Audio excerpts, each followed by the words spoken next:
Окуу жана түшүнүү бөлүмдөгү тапшырмаларды аткарыш үчүн биз алгач тексттин ичине балык сууга кандай кирип чыкса ошондой кирип чыкканды үйрөнүшүбүз керек да. Гапыр Мадаминов агай мына ушул методиканы айтат. Текстке мындай сүңгүп кирип, бул жагынан кирип дейт. Ошол методиканын бири ошого жеткире турган себеп жана натыйжа деп коет. Себеп, натыйжа.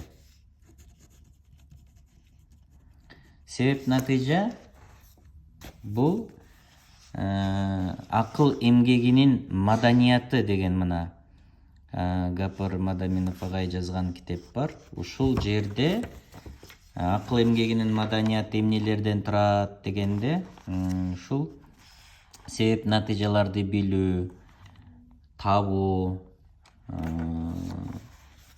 атайын себеп натыйжага өзүнчө бир бөлүм арналган. Бул мисалы үчүн себеп натыйжаны кененирээк айтсак, билим алуудагы мына мааниси дейт. Көпчүлүк окуучулар сабакта теманы угуп же китепти окуса түшүнө албадым деп айтат дейт. Турмушта да көп нерсени терең түшүнүү, айырмалап билүүдөн кыйналат.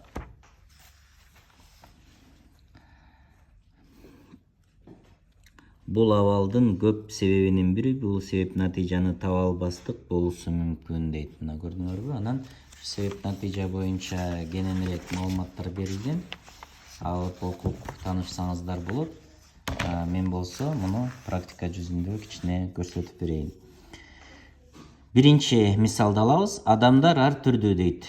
Адамдар ар түрдүү бул себеппи же натыйжабы деген суроону беребиз да. Бир сүйлөм окуп эле шашпайбыз. Адамдар ар түрдүү. Бул натыйжа болот. Анан адамдар дегенде, мисалы үчүн кыскартып эле ар түрдүү. Эми мунун себеби эмне? Мунун себеби азыр биз тексттин ичинде табышыбыз мүмкүн себебин. Айлана чөйрөдө болуп жаткан кубулуштарды да ар ким ар башкача кабыл алат дейт. Экинчи сүйлөм.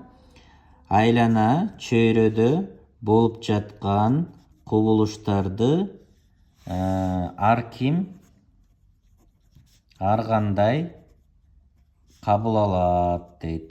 Кабыл алат. Бул дагы натыйжа болот. Анын себеби эмнеде?